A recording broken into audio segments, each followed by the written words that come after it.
स्वागत है दोस्तों आप सभी का सौरभ स्टडी पॉइंट में। तो आइए डेली की तरह आज फिर हम कुछ महत्वपूर्ण प्रश्न लेकर के आए हुए हैं जो एग्ज़ाम के लिए बेहद इंपॉर्टेंट रहने वाले हैं। तो आइए शुरू करते हैं। और शुरू करने से पहले आप लोगों को बताना चाहेंगे कि अगर आपको दोस्तों आपका अगर 20 अगस्त को एग्ज़ाम लगा हुआ है और अगर आप बेहतर तैयारी करना चाहते हैं, अच्छा स्कोर करना चाहते हैं, तो दोस्तों चैनल को सब्सक्राइब कर लीजिएगा। तो आइए बात कर लेते हैं पहले प्रश्न के बारे में। पहला प्रश्न है कि भारत की राजधानी की स्थिति के सापेक्ष लखनऊ जो है वो उत्तर प्रदेश की राजधानी है और जयपुर राजस्थान की राजधानी है। तो की दिशाएं क्रमशः, तो दोस्तों इनकी हमको दिशाएं बताना है कि ये किस दिशा में स्थित है। तो आइए बात कर लेते हैं सही जवाब के बारे में दोस्तों। तो पहला ऑप्शन दिया गया कि उत्तर पूर्व उत्तर पश्चिम।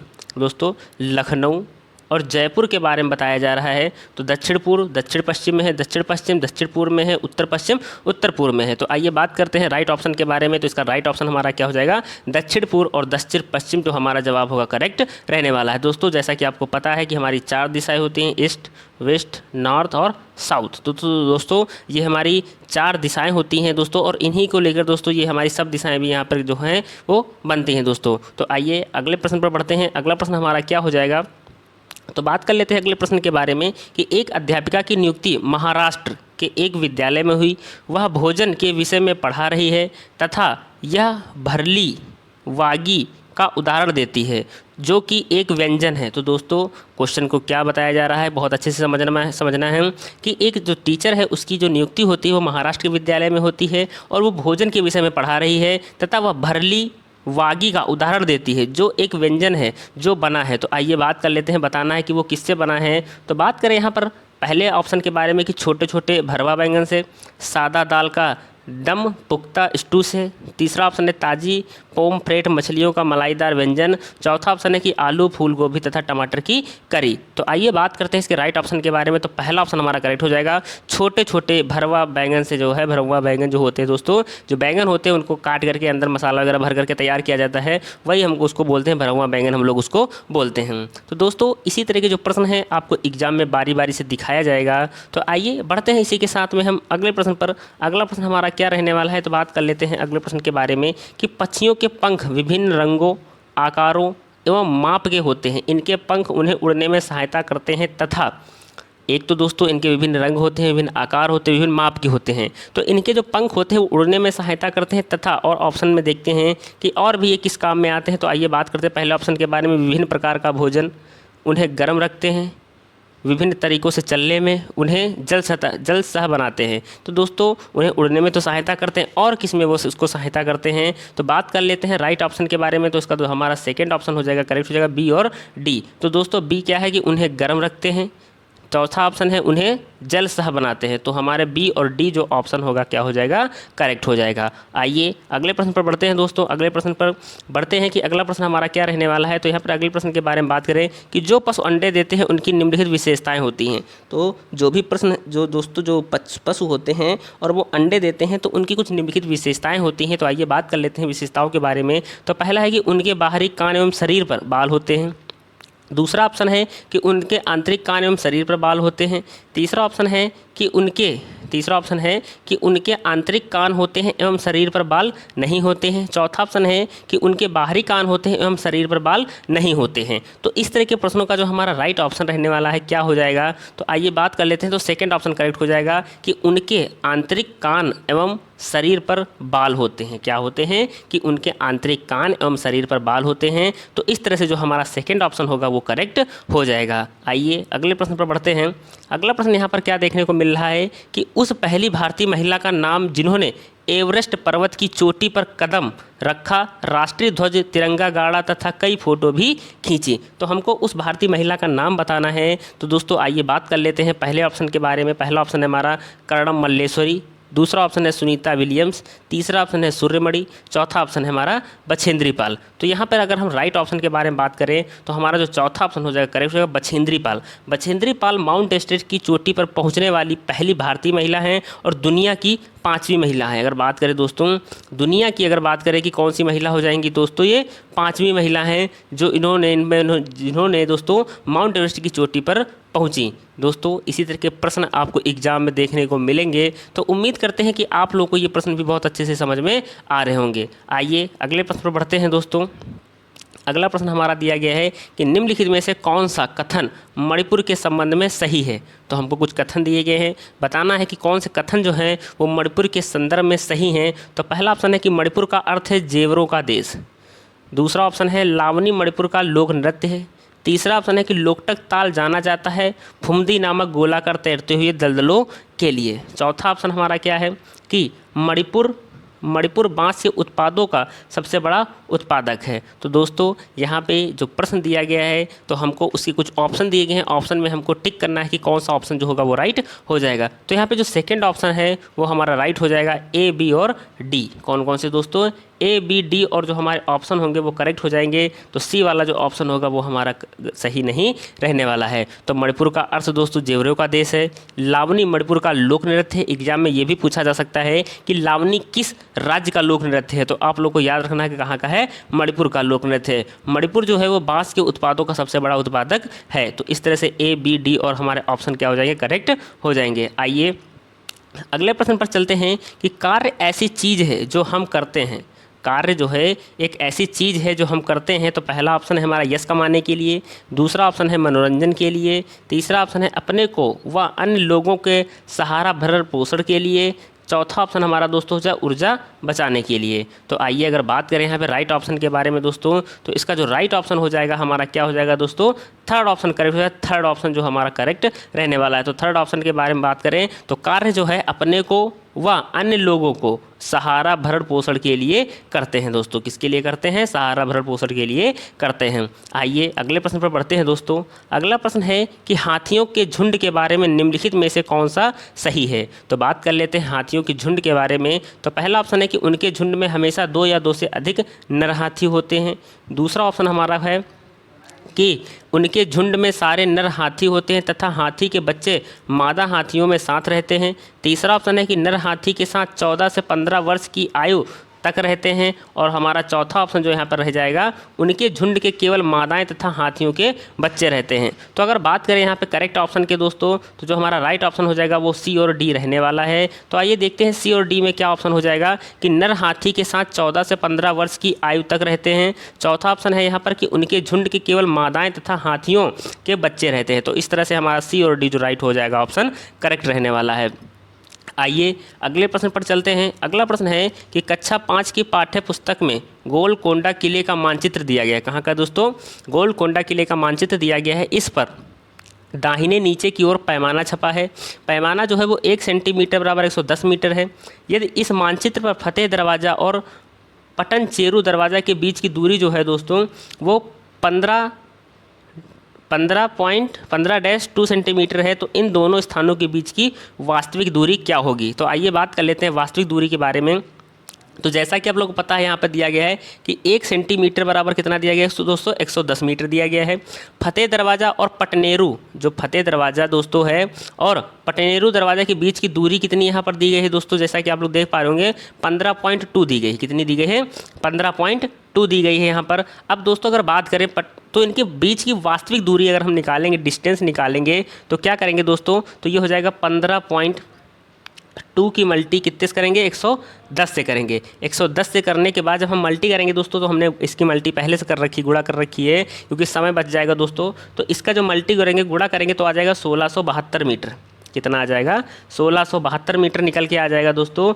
जो हमारा दोस्तों अगर बात करें यहाँ पर 1672 मीटर जो निकल के आया है दोस्तों, इसमें से राइट ऑप्शन क्या हो जाएगा, तो दोस्तों थर्ड ऑप्शन जो होगा हमारा इस तरह से करेक्ट रहने वाला है। तो दोस्तों इसी तरह के जो प्रश्न हो जाएंगे हमारे क्या हो जाएंगे, राइट हो जाएंगे। अब दोस्तों जो 1672 अभी निकल के आया था, तो 1672 अब इसको दोस्तों हमको किलोमीटर में चेंज करना है। तो आइए बात कर लेते हैं किलोमीटर में कैसे चेंज करेंगे इसको। तो हमको पता है कि दोस्तों कि 1000 मीटर बराबर होता है 1 किलोमीटर।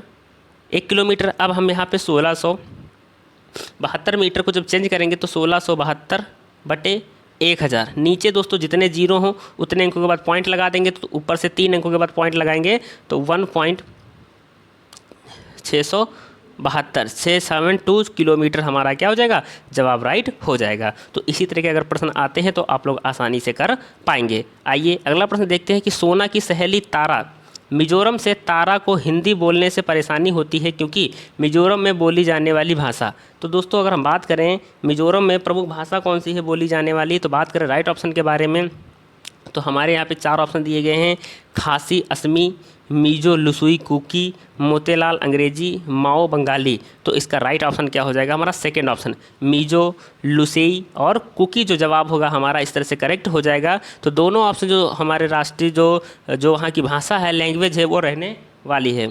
आइए अगले प्रश्न पढ़ते हैं कि अगला प्रश्न हमारा क्या रहने वाला है। तो बात कर लेते हैं अगले प्रश्न के बारे में। तो दिया गया कि पेट्रोलियम तथा कोयले के अनवीकरणीय ईंधन कहा जाता है। अगर दोस्तों बात करें यहाँ पर कि जो पेट्रोलियम तथा कोयले के जो अनवीकरणीय ईंधन होते हैं वो क्यों कहा जाता है, तो बात करें क्योंकि पहला ऑप्शन दिया गया है प्रदूषण फैलाते हैं, दूसरा ऑप्शन है महंगे होते हैं, तीसरा ऑप्शन है कि प्रभाजी आसवन के द्वारा प्राप्त किए जाते हैं, और चौथा अगर ऑप्शन के बारे में बात करें तो बनने में कई साल लगते हैं। तो इसके तो अगर बात करें राइट ऑप्शन के बारे में, इसका राइट ऑप्शन क्या रहने वाला है, तो चौथा ऑप्शन करेक्ट हो जाएगा, बनने में कई साल लग जाते हैं। तो अनवीकरण क्यों कहा जाता है दोस्तों, क्योंकि इसको बनने में जो है वो कई साल लग जाते हैं। ये दोस्तों क्वेश्चन बहुत ही इंपॉर्टेंट है, एग्जाम में भी पूछा जा सकता है। तो आइए बात कर लेते हैं नवीकरणीय के और गैर नवीकरणीय के बारे में बात कर लेते हैं। तो दोस्तों जो गैर नवीकरणीय ऊर्जा है वो ऊर्जा का एक स्रोत है जो भविष्य में समाप्त होने वाला ऊर्जा संसाधन है। गैर नवीकरणीय ऊर्जा के अधिकांश स्रोत जीवाश्म ईंधन है, जैसे अगर बात करें कोयला, गैस और तेल। तो अगर बात करें दोस्तों कि जो खनिज एक गैर नवीकरणीय संसाधन है, खनिजों के निर्माण और सांद्रण में हजारों साल लग जाते हैं। इसको बनने में दोस्तों जो हैं वो हजारों साल लग जाते हैं, इसके निर्माण में बहुत अधिक समय लगता है। इसके विपरीत मानव इन खनिजों का उपयोग बहुत कम समय में कर लेता है। तो आइए इसी तरह बढ़ते हैं अगले प्रश्न पर कि अगला प्रश्न हमारा क्या रहने वाला है। पर्वतारोही अपने साथ ऑक्सीजन सिलेंडर ले जाता है क्योंकि उन्हें इसकी ज़रूरत होती है। तो जो पर्वतारोही होते हैं वो अपने साथ ऑक्सीजन सिलेंडर लेकर के जाते होंगे, लेके जाते हैं दोस्तों, जैसा कि आप लोगों को भी कहीं वीडियो वगैरह में भी देखा होगा कि वो लोग ऑक्सीजन सिलेंडर लेकर के जाते हैं क्योंकि उन्हें उसकी ज़रूरत होती है। क्यों होती है, तो पहला ऑप्शन है कि खाना पकाने के लिए, क्योंकि पर्वतों में ईंधन की उपलब्धता कम होती है। दूसरा ऑप्शन है अपने को गर्म रखने के लिए, उसमें उपस्थित ऑक्सीजन को जलाकर। तीसरा ऑप्शन है यहाँ पर सांस लेने के लिए, क्योंकि अधिक ऊंचाइयों पर ऑक्सीजन की मात्रा कम मिलती है। चौथा ऑप्शन है टेंट लगाने के लिए सहारे के रूप में। आइए बात कर लेते हैं अगर राइट ऑप्शन के बारे में, इसका सही जवाब बात करें तो इसका जो सही जवाब हो जाएगा हमारा तीसरा ऑप्शन करेक्ट हो जाएगा, सांस लेने के लिए, क्योंकि अधिक ऊंचाई पर ऑक्सीजन की मात्रा कम मिलती है। जैसे दोस्तों जितना जितना आप ऊंचाई पे जाएंगे उतना जो हमारा वायुदाब होगा वो कम होता चला जाएगा दोस्तों, तो उसमें हम लोग ऑक्सीजन की जो मात्रा होती है वो कम होती चली जाती है। तो इस तरह से जो हमारा थर्ड ऑप्शन होगा वो करेक्ट हो जाएगा। आइए बढ़ते हैं दोस्तों अगले प्रश्न पर। अगला प्रश्न है कि अरब सागर में 3 भारतीय तटवर्ती प्रदेश, अरब सागर में 3 भारतीय जो तटवर्ती प्रदेश हैं, जो राज्य हैं, वो कौन कौन से हैं। तो आइए बात कर लेते हैं सही जवाब के बारे में। अगर बात करें तो इसका जो थर्ड ऑप्शन हो जाएगा हमारा करेक्ट हो जाएगा गोवा, महाराष्ट्र और केरल। क्या हो जाएंगे, गोवा, महाराष्ट्र और केरल हमारे जवाब होंगे वो राइट हो जाएंगे। तो दोस्तों जैसा कि आप लोग को पता है जो हमारा इंडिया होता है वो इसी तरह से होता है। तो इधर के जो पार्ट है जैसे गुजरात हो गया दोस्तों, यहीं पे महाराष्ट्र हो गया और यहीं पे हमारा केरल हो जाएगा। तो इस जो तटीय हैं दोस्तों ये अरब सागर के पूछे जा रहे हैं कि अरब सागर में 3 भारतीय तटवर्ती राज्य कौन कौन से हैं। तो गोवा, महाराष्ट्र, केरल जो ऑप्शन होगा हमारा करेक्ट हो जाएगा। आइए अगला प्रश्न देखते हैं क्या है कि राजस्थान का पारंपरिक नृत्य जिसमें घूंघट वाली महिलाएं नृत्य गानाएं सिर पर 7 से 9 पीतल के घड़ों को संभालती हैं कहलाता है। तो वो हमको बताना है कि कौन सा वो नृत्य है जिसमें घूंघट वाली जो महिलाएं होती हैं वो 7 से 9 पीतल के घड़ों को संभालती हैं। तो बात करें सही जवाब के बारे में तो इसका जो दोस्तों राइट ऑप्शन हो जाएगा हमारा क्या हो जाएगा, भवाई। वो भवाई नृत्य होता है दोस्तों जिसपे जो महिलाएं होती हैं वो अपने सर पर 7 से 9 पीतल के जो घड़े होते हैं उनको वो संभालती हैं। आइए अगले प्रश्न पढ़ते हैं दोस्तों। अगला प्रश्न है कि मधुबनी एक प्रसिद्ध है, मधुबनी एक प्रसिद्ध है। तो पहला ऑप्शन दिया गया है हमारा कि दोस्तों झील है राजस्थान में, झील है राजस्थान में, बिहार की साल है, आंध्र प्रदेश की बुनी हुई साड़ी है, बिहार की एक प्रकार की लोक कला चित्रकारी है। तो मधुबनी क्यों प्रसिद्ध है दोस्तों, क्या चीज़ है तो बात करें राइट ऑप्शन के बारे में, तो इसका चौथा ऑप्शन जो होगा वो हमारा करेक्ट रहने वाला है। बिहार की एक प्रकार की लोक कला चित्रकारी है। क्या है? लोक कला जो है वो चित्रकारी है। तो इस तरह से जो हमारा करेक्ट हो जाएगा दोस्तों ऑप्शन डी जो राइट होने वाला है। आइए बढ़ चलते हैं अगले प्रश्न पर। अगला प्रश्न देखने को मिलता है क्या दोस्तों, अब दोस्तों जैसा कि हमने यहाँ पे देखा था कि 75 में हमको बहुत सारे ऑप्शन दिए गए हैं। तो 75 में जो बहुत सारे ऑप्शन दिए गए हैं, तो दोस्तों इसमें हमारा नीचे ऑप्शन दिया गया है, देखते हैं कि डी और ई जो ऑप्शन होगा हमारा करेक्ट हो जाएगा। तो आइए देख लेते हैं दोस्तों, डी तो हमारा करेक्ट था ही, नीचे और एक ऑप्शन दिया गया था दोस्तों ई वाला, जो बिहार का एक स्थान है। बिहार का दोस्तों क्या है? ये एक जिला है। क्या है? जिला है। तो इस तरह से डी और ई जो हमारे दोनों ऑप्शन हो जाएंगे वो राइट हो जाएंगे। आइए अगले प्रश्न पर पढ़ते हैं कि अगला प्रश्न हमारा क्या दिया गया है कि शोभित किताब में एक चित्र देखता है जिसमें लड़कियों को गोटियां खेलते तथा लड़कों को क्रिकेट खेलते हुए दिखाया गया है। वह अपने अध्यापक से पूछता है कि लड़के और लड़कियां अलग अलग क्यों खेल रहे हैं। लड़के गोटियों को, लड़के हैं जो दोस्तों, बात करें अगर दोस्तों कि जो लड़के हैं वो गोटियों क्यों नहीं खेल रहे हैं, गोटियां क्यों नहीं खेल रहे हैं, लड़कियां क्रिकेट क्यों नहीं खेल रही हैं। तो आइए बात कर लेते हैं ऑप्शन के बारे में कि निम्नलिखित में से कौन से पर्यावरण अध्ययन शिक्षण उद्देश्य इस घटना में सम्मिलित हैं। तो दोस्तों हमको बताना है कि कौन से सम्मिलित हैं। तो आइए देख लेते हैं। तो पहला ऑप्शन हमारा यहाँ पर है कि उच्च स्तरीय आलोचनात्मक सोच विपरीत करना।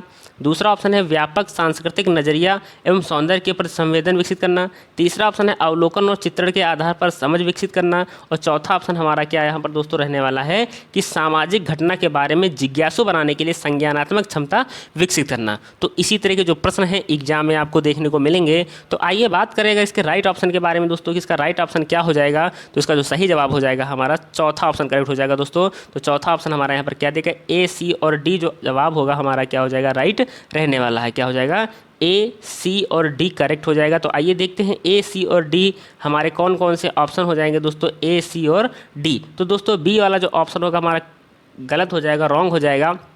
तो ए है कि उच्च स्तरीय आलोचना सोच विपरीत करना, पहला ऑप्शन राइट हो जाएगा। दूसरा ऑप्शन हमारा दोस्तों राइट हो जाएगा कि अवलोकन और चित्रण के आधार पर समझ विकसित करना।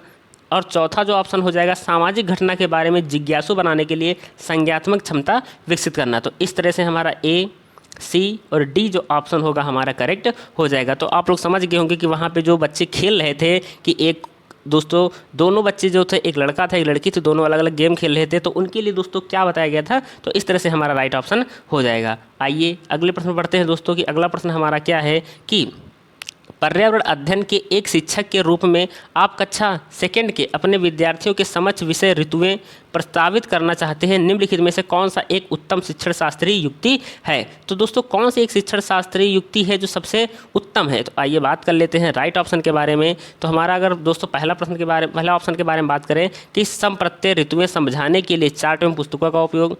दूसरा है कि श्याम पट्ट पर लिखे विषय ऋतुएं को बाद में समझाने के लिए ऋतुओं के वीडियो का उपयोग।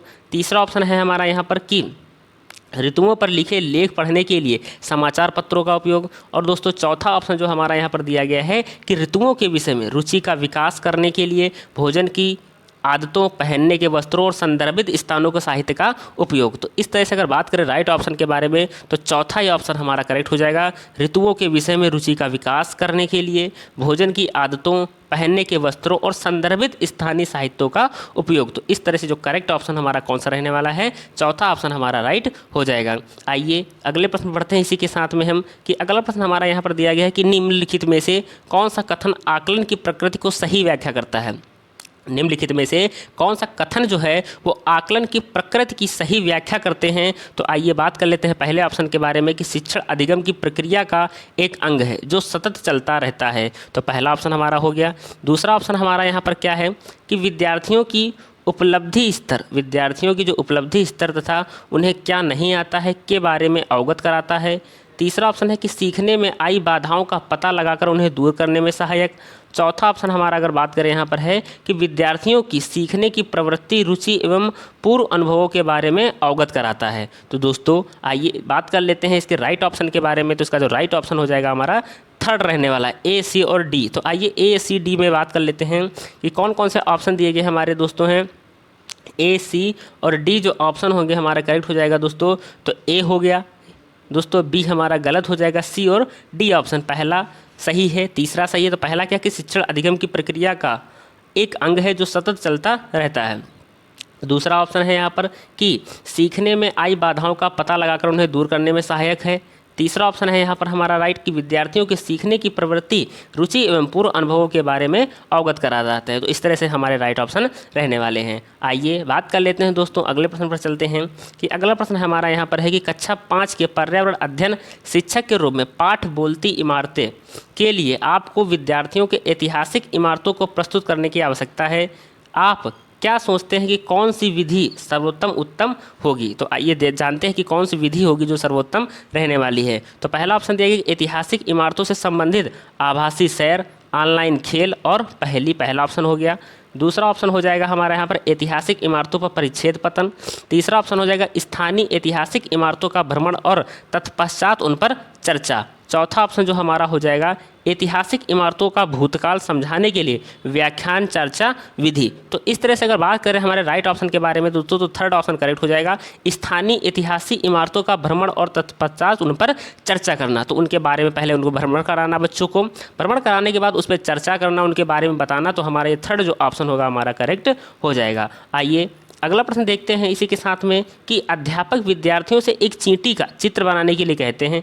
कुछ विद्यार्थी चींटी के 4 पैर बनाते हैं। अध्यापक को क्या करना चाहिए? तो आइए जानते हैं कि यह कहना चाहिए कि चींटी के 6 पैर होते हैं, 4 या 8 नहीं होते हैं। दूसरा ऑप्शन हो जाएगा कि यह कहना चाहिए कि जिन विद्यार्थियों ने 6 पैर बनाए हैं वे सही हैं और बाकी सभी विद्यार्थी गलत हैं। तीसरा ऑप्शन हो जाएगा हमारा यहाँ पर कि उन्हें चींटी का चित्र दिखाकर पैरों की संख्या देखने के लिए कहना चाहिए। चौथा ऑप्शन हमारा हो जाएगा यहाँ पर कि उन्हें आकर्षक लेंस देकर चींटी के पैरों की संख्या को देखने के लिए कहना चाहिए। तो बात करें अगर राइट ऑप्शन के बारे में, तो चौथा ऑप्शन हमारा करेक्ट हो जाएगा दोस्तों। उन्हें आकर्षक लेंस देकर चींटी के पैरों की संख्या को देखने के लिए कहना चाहिए। तो चौथा ऑप्शन जो होगा हमारा राइट हो जाएगा। आइए अगले प्रश्न पर बढ़ते हैं, इसी के साथ में है अगला प्रश्न है कि कक्षा 4 के पर्यावरण अध्ययन के शिक्षक के रूप में आपको विद्यार्थियों को अंतरिक्ष यात्रियों को संप्रत्यय प्रस्तावित करना है। इसके लिए आप कौन सा प्रक्रम का अनुसरण जो है वो करेंगे? दोस्तों अंतरिक्ष यात्रियों का संप्रत्यय प्रस्तावित करना है। तो आइए बात करें इस तरह से इसका राइट ऑप्शन। तो पहला ऑप्शन दिया गया है कि विद्यार्थियों को अंतरिक्ष यात्रियों की परिभाषा समझाइए और याद करने के लिए कहिए। सेकेंड ऑप्शन है हमारा यहाँ पर कि अंतरिक्ष यात्रियों पर एक व्याख्यान दीजिए।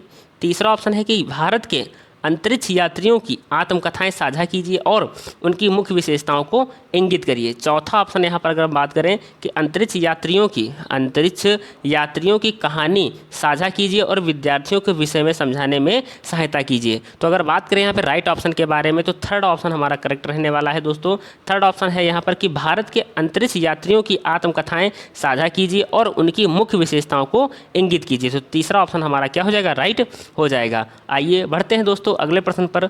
अगला प्रश्न है कि यश ने अपने अध्यापक से पूछा, कुछ भोजन उत्पादों के पैकेट पर हरे गोले क्यों हैं जबकि कुछ भोजन उत्पादों के पैकेट पर लाल गोले बने हैं? तो अध्यापक समझाते हैं कि हरे गोले शाकाहारी खाने तथा लाल गोले मांसाहारी खाने को सूचित करते हैं। अध्यापक ने विद्यार्थियों को विभिन्न भोजन उत्पादों के पैकेट देखकर उन्हें शाकाहारी अथवा मांसाहारी में सूचीबद्ध करने को कहा। इस गतिविधि में निम्नलिखित में से कौन सी प्रक्रिया शामिल है? तो आइए बात करें अगर यहाँ पर राइट ऑप्शन के बारे में दोस्तों, कौन सी प्रक्रिया शामिल है। तो अगर बात करें यहाँ पर सही जवाब के बारे में दोस्तों, तो ए और डी ऑप्शन हमारा करेक्ट हो जाएगा। एक तो पहचान, दूसरा हो जाएगा हमारा वर्गीकरण। तो दोस्तों वो कैसे कौन सी प्रक्रिया शामिल है? एक पहचान प्रक्रिया, दूसरा वर्गीकरण हमारी प्रक्रिया जो होगी वो शामिल हो जाएगी। तो इस तरह से ए और डी ऑप्शन हमारे करेक्ट हो जाएंगे। तो आइए बढ़ते हैं अगले प्रश्न पर दोस्तों कि एक पर्यावरण अध्ययन शिक्षक के रूप में अपने विद्यार्थियों को पर्यावरण से संबंधित समकालीन मुद्दों से परिचित करवाना है। निम्नलिखित में से आप किस